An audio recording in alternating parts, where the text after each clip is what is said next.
Video games come in all shapes and sizes and come in all different genres. Most of them are good, some aren't. But there's always been this topic of discussion that has always intrigued me. The debate between style and substance in video games is one I don't really see many content creators tackle. Or maybe that's just YouTube's algorithm or something, I don't f***ing know. The debate essentially boils down to the question, is it better for a game to look good or to feel good? Obviously, this kind of question depends on the game itself and the person answering the question, with style in this case referring to the overall graphics, story and dialogue, and of course visual art style and sound design present in a game, whereas substance is everything built around the style. Gameplay, mechanics, all the interactive elements that generate decision points to the player. If you were to ask me personally, I'd prefer my games to play well. Story and presentation are mostly secondary to me. Very important, mind you, since good style elements can generate appeal for a game upon first glance, but still secondary. Then again, I still do really enjoy unique and stylistic visual and sound design in games. So today, we're going to be going over some games in the style versus substance debate. We'll be going over 2 examples and go into what they're trying to achieve and why they were made the way they are. To be honest, it'll make more sense once we start diving in. Now, I can't go over every single example that fits in this moniker. In fact, I have ideas for games that achieve both of these so well, but I hope this video could perhaps be a placeholder or gatekeeper if you want to deep dive more into this very topic. But before I do, this is something that needs to be addressed. If I talk about a game having style over substance and vice versa, that does not mean they are lacking in the other field. It's more the fact that they're emphasizing style or substance over the other. Got that? No? Well, that's not my problem. That's not my problem. So let's get started. Fellow fellas and lady fellas, let us go over some examples of style versus substance in video games. 3, 2, 1.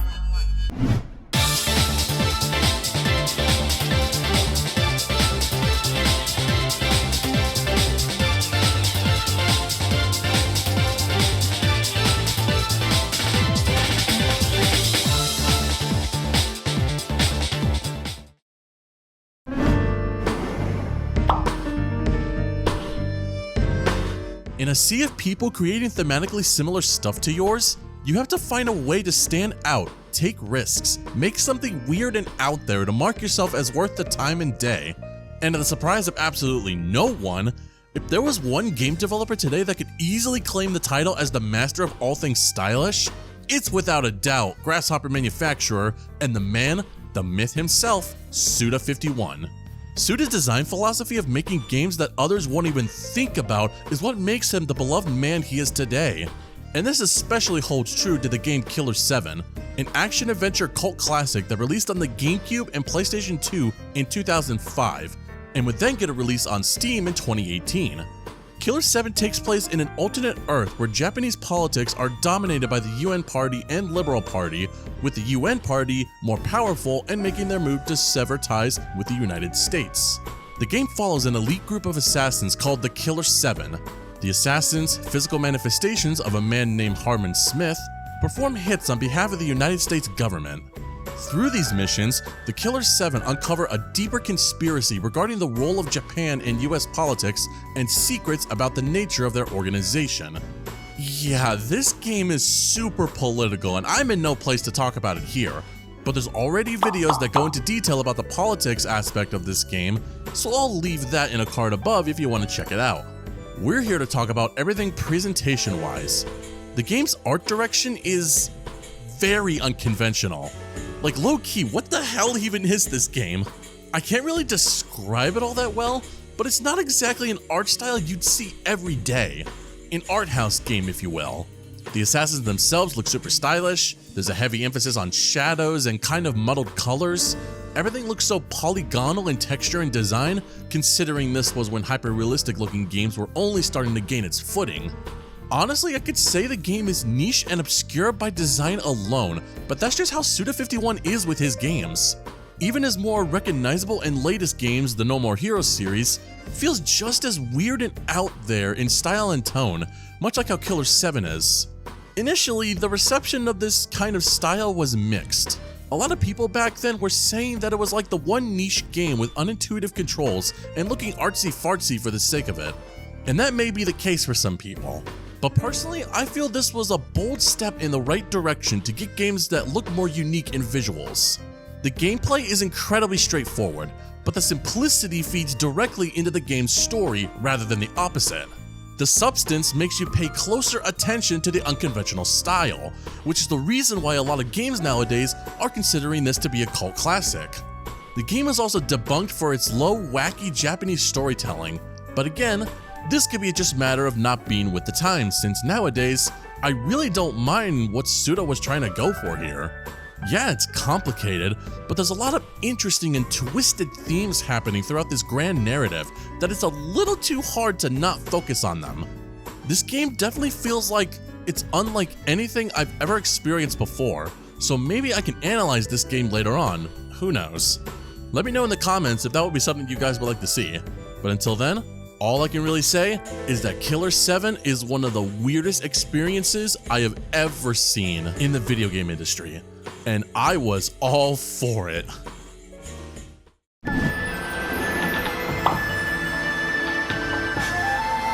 Honest to God, this game needs no introduction. If you've been on YouTube for even a year now, then you're probably aware of the many videos going over Okami and what it did to the gaming industry. I have never seen so many people declare this as their favorite game more than any other game I have ever seen. I have yet to beat this game, and I possibly couldn't do this game justice. Luckily, I have a friend whose favorite game of all time is Okami, and he'll take it from here. Hit it! Okami is a game that when I first got introduced to it, the art style is the main thing that caught my eye. The watercolor and cel-shaded characters and environments is something that mimics the style of ancient Japanese art so well, and the game translates it beautifully to its worlds. The art direction in this game is something that the developers were very invested in. Every level, setting, character, weapon, and pixel in this game is its own piece of art. There are even actual pieces of art found when you fight new monsters and bosses, which show the exact brushwork watercolor style the game was going for in its graphics. Okami is also a game where its artwork complements and highlights the story, with the story being very much based in Japanese folklore, i.e. Amaterasu herself being an actual folklore character, and the many themes and plots present, like fighting giant monsters, for example, like kaiju, or fulfilling an ancient prophecy, having warriors being reincarnated and everything like that. All of this meshes perfectly with the art direction, making this game a playable folktale. Not only that, but a main mechanic in this game is finding and mastering brush techniques, which gives you powers like slashing enemies and objects, creating bombs, manipulating water, and making the sun rise, to name a few. One of your main objectives when entering new areas is to find a sacred tree known as a guardian sapling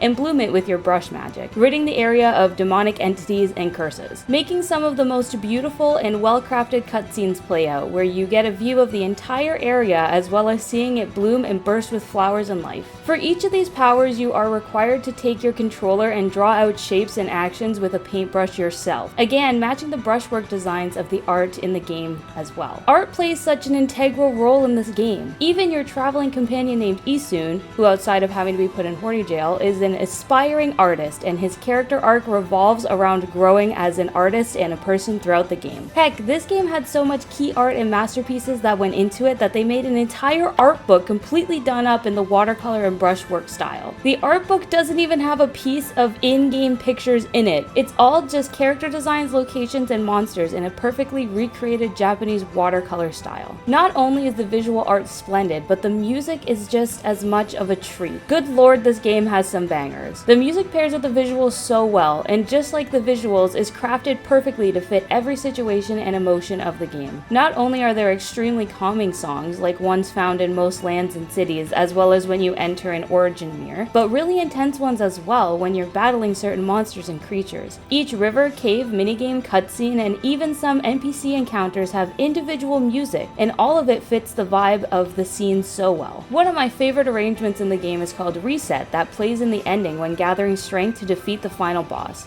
It is such a prime example of how the music portrays the story. This composition invokes feelings of hope, sadness, joy, and strength all in one, and it's absolutely beautifully crafted. In this scene as well, you have overlays of all the characters you've met on your journey calling out to you and wishing you the absolute best, giving you strength to overcome the challenges that once seemed impossible. This song, mixed with the visuals, the dialogue, the scene, what it means for other characters, but also what it means for Amaterasu, is something that I will always remember, and it will stick with me forever because of all the working pieces to make it so impactful. Honestly, I could drone on about this for hours and hours, but K-Dog allowed me 5 minutes max, so his video isn't just 2 hours of me yapping about Sun Doggo game. But yeah, Okami is a goddamn masterpiece, fight me. Yeah, honestly, he was just spot on. Okami's style is one that breeds color, charisma, and respect to the source material. I do want to point out the emphasis of thick lines on the outside, thin lines on the inside when it comes to the art of characters and environments, because not only does it remind me of a certain VTuber's artist style, Thick lines on the outside and thin lines on the inside. I feel like a cartoon character at this point, please send help. but it makes those more important set pieces pop out, and it overall just enhances the watercolor art style. Speaking of the watercolor, the game's character designer, Kenichiro Yoshimura, drew Amaterasu using a brush, which helped Hideki Kamiya and other leads to adopt the ukiyo-e and sumi-e styles, both Japanese watercolor and wood carving techniques used in many notable Japanese works. These styles not only further convey the theme and connection of restoring nature, but it also helped out with the game's performance issues during development. There's honestly more that could be said, but I think the biggest points have already been mentioned.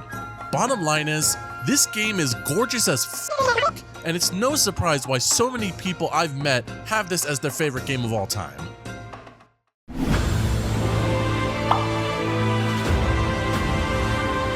Now, I really wanted to look for games preferring substance that didn't exactly look the greatest. That being said, I did find two examples. RPGs are pretty much the epitome of substance over style. So much content, many different gameplay mechanics, and there's just so much to do in these games. Now, normally, Fire Emblem games look fantastic on their respective systems, but Three Houses? Honestly, it's a bit rough around the edges. What the fuck? I might be a bit biased because this is my favorite video game of all time, but let's dive right in. I'm primarily talking about presentation here when it comes to the game's style, since the story and dialogue are good. Very good. Graphics and art style feel like they're clashing with each other and it overall just doesn't fit. I mean, look at the comparisons between the cutscenes and gameplay. Notice how the gameplay looks a lot more muddy and janky. I'm not sure what was going on in Intelligence Systems, but I suppose they were targeting the mantra, graphics don't make the game. This definitely feels like the most different Fire Emblem game of the series, and it was honestly about time we got a game that shook things up. There is so much going on when it comes to the gameplay and its mechanics that it sometimes feels like it's overwhelming, but the game is smart enough to pace it in a way that doesn't feel like it's too much. For example, when exploring Garreg Mach, certain locations become accessible later on in the game, and certain tips and pointers also don't show up till you progress further. Most of the stuff you're able to do here, including having meals with your students that's totally not weird at all, That's not weird at all. is admittedly a little tedious, but they do improve your unit's stats, increase support levels, and improve their performance in combat, so I wouldn't skip them entirely unless that's your intention. Except the fishing minigame.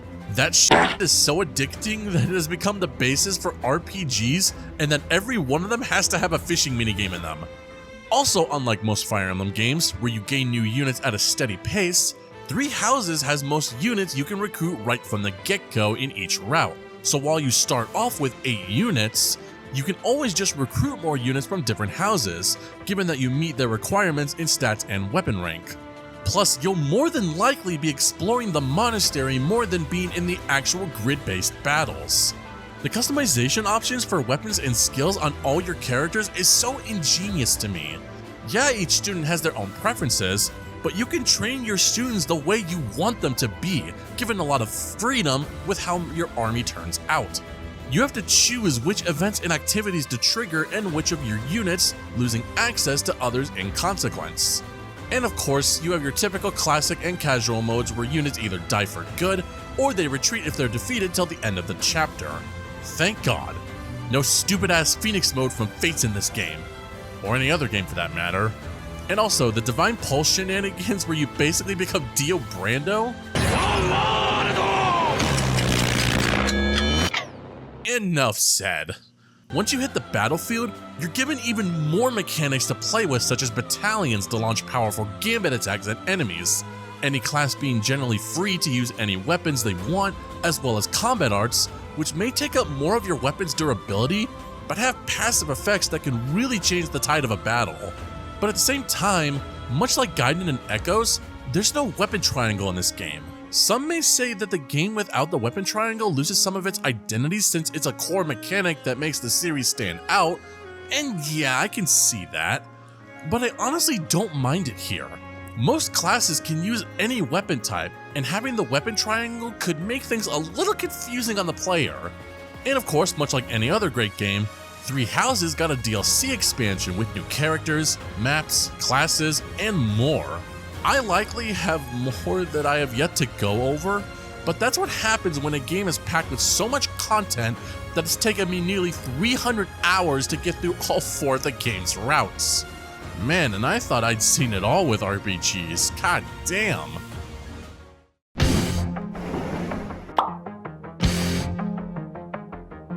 This is the most recent game I have played from this list, but man, it is the most addicting. Have you ever found a hidden gem that's escaped you for so long, and then you eventually decide to take the plunge and end up loving it? I've had a few of those, but the example for me has to be Risk of Rain 2, a third-person shooter and roguelite that released back in 2020. Now, I don't want to say this game looks bad because it certainly doesn't, but the art direction didn't exactly leave me blown away. Kind of just like a, oh, this game looks nice, neat mindset, you know? But honestly, style for a game like this doesn't really matter. Gameplay matters most, and my fucking god, this game delivered. The game won't exactly strike appeal at first, and you're probably thinking, oh, this is just a simple shooter with some silly monsters and silly characters. But no, these aren't characters. They're survivors, as you're a rescue team looking for your fellow comrades that crash-landed on an alien planet. Kill monsters, loot chests, and get back to your ship. Simple. But the depth of the gameplay is so incredible that I've already recommended this game to 3 friends who have already bought it. Psst, hey King, I know you're going to watch this video, and I'm still not letting this go. Play it. Now. First of all, roguelike games are a subgenre of roguelikes, where instead of starting everything over from scratch when you die, you keep your progression even after death. Meaning anything you unlock in each run, whether it be new items or new characters, you get to keep for future runs. Speaking of the characters, each one has their own kit and that completely changes their playstyle, so you never feel bored changing from character to character. Want a character that does tons of burst damage? Boom, Bandit. Want to play a hit and run style with insane movement? Huntress is your survivor. Want to play as Discount Wally if it was a murder bot? Here you go, Multi. Want to just punch the fuck out of everything the Kingdom Come? Then Loader is the one for you. See what I mean when I say every character is unique from one another? It actually makes playing through multiple runs fun, and not this detestable backbreaker that you'll always be frustrated with. Still love you, Binding of Isaac, but my fucking god, you are a pain in the ass. Difficulty is handled pretty uniquely in this game. Obviously, you have your set difficulties at the character select screen, but the further you get into a run and the longer you take to progress, the more difficult it becomes, aka, the more you fuck around, the more you find out. You level up in the normal fashion of murdering monsters, but levels alone will have you left in the dust, which is where items come into play. Whether you get them by finding random chests scattered around or by praying to or challenging the gods, these items can give you a tremendous boost in your endeavors and are basically required if you want to get the hell out of this alien planet. Some of these include effects such as increasing movement, attack speed, boosting crit rates, giving you more jumps. The more the merrier. What's interesting about the items is that you can stack them to infinity. There's no limits. The game wants you to break limits. Who the f does this game think we are? Cloud Strife? Kill me. So many items, so many item combos to find the perfect balance between defense and offense. Not to mention these cute little drones and turrets that totally won't make you cry when they're destroyed. Well, mostly the drones. It just makes replayability so worth it. And if you hate dealing with item RNG, oh my bad, dude. Let me just slip this handy dandy artifact of command in here and boom. Look at this. Look at this. It's perfect.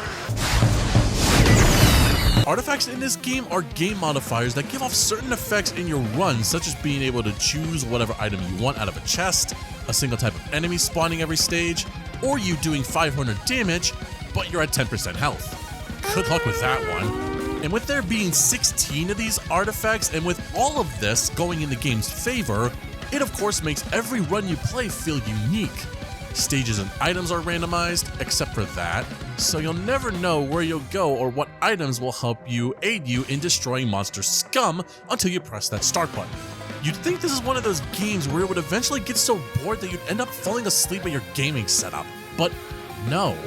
With the choice of being able to customize each run every time you come back, Risk of Rain 2 is a game I may have only played for a few months now, but it's one that I will keep playing for days, months, and years to come. Not to mention the 2 DLC expansions that give us new survivors, items, and modes to play around in. Bottom line is, the game is fun, even with its problems, and something that I will continue to play for a long time, unless Gearbox decides to throw it in its newest grave. At the end of the day, when it comes to something like this, whether you prefer style or substance is ultimately up to your tastes. I'd honestly much rather prefer substance over style in a game. Substance in video games is fundamental in game design. You can look fancy and be 120 FPS all you want, but if any interactive gameplay element or system doesn't improve the game from a purely abstract gameplay point of view, then there needs to be some reevaluation. This is also why I can't stand the whole FPS debate, because honestly, with more news of upcoming games being 30 FPS and PC gamers still whining like little bitches to console gamers to buy thousands of dollars in a gaming PC, I might as well just make a video on this, but we'll see. Regardless, video games are meant to be a place of entertainment, and whether you get that from looking at the most gorgeous graphics or the most unique art direction you've ever seen, or by experiencing gameplay that is unlike anything else, then that's awesome.